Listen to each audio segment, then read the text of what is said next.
যাদবপুরে আপনাদের নিয়ে যাব, আমাদের প্রতিনিধি দীপক ঘোষ রয়েছেন। একটা বিষয় স্পষ্ট দীপক, যে এই আন্দোলনটা যে শুধু ডক্টরস ফ্র্যাটার্নিটি তাদের মধ্যে সীমাবদ্ধ নেই, প্রতিদিন একের পর এক মিছিল সেটা চোখে আঙুল দিয়ে দেখিয়ে দিচ্ছে, এবং সে কারণেই হয়তো যাদবপুরে কলকাতা বিশ্ববিদ্যালয়ের যারা প্রাক্তনী একই দাবিতে তারাও আজকে পা মিলিয়েছেন পথে। দেখো যে মিছিল এই মুহূর্তে তোমরা দেখতে পাচ্ছ, সেই মিছিল কলকাতা বিশ্ববিদ্যালয়ের অর্থনীতি বিভাগের প্রাক্তন ছাত্রছাত্রীরা এই মিছিলের আয়োজন করেছেন। আমরা একবার তাদের সঙ্গেই কথা বলে নেব যে আপনাদের এই মিছিল কোন মঞ্চ থেকে আয়োজন করা হয়েছে এবং কেন আজকে আপনারা পথে নেমেছেন এতদিন?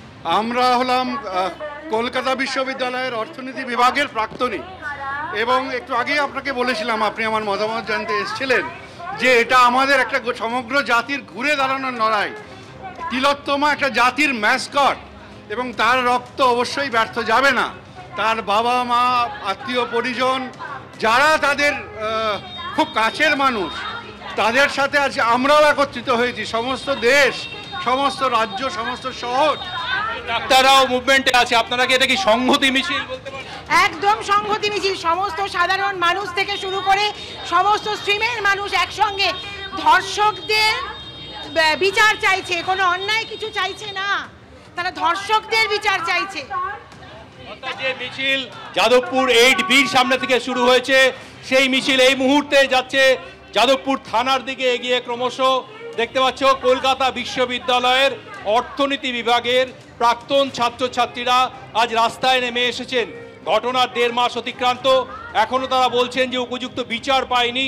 উপযুক্ত বিচারের দাবিতে এবং আক্রান্ত ডাক্তারদের সঙ্গে পাশে দাঁড়ানোর বার্তা দিয়ে আজকের এই মিছিলের তারা আয়োজন করেছেন। এখানে মিছিল এগিয়ে চলেছে এই মুহূর্তে যাদবপুর থানার দিকে। কিছু বলবেন?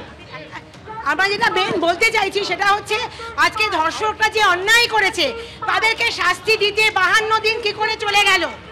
ধর্ষকদের শাস্তি দিতে 52 দিন কি করে চলে যেতে পারে?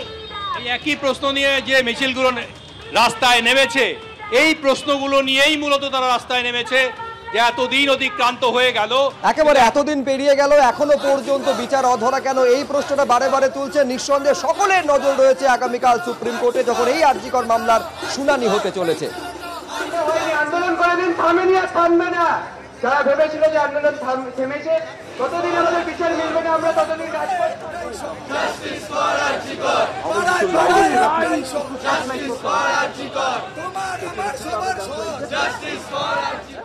আমরা বলতে চাই যে অতি দ্রুতগতিতে অভয়ের বিচার দেওয়া হোক, কারণ জাস্টিস যত ডিলেইড হবে, জাস্টিস ডিনায়ালের সম্ভাবনা তত বাড়বে।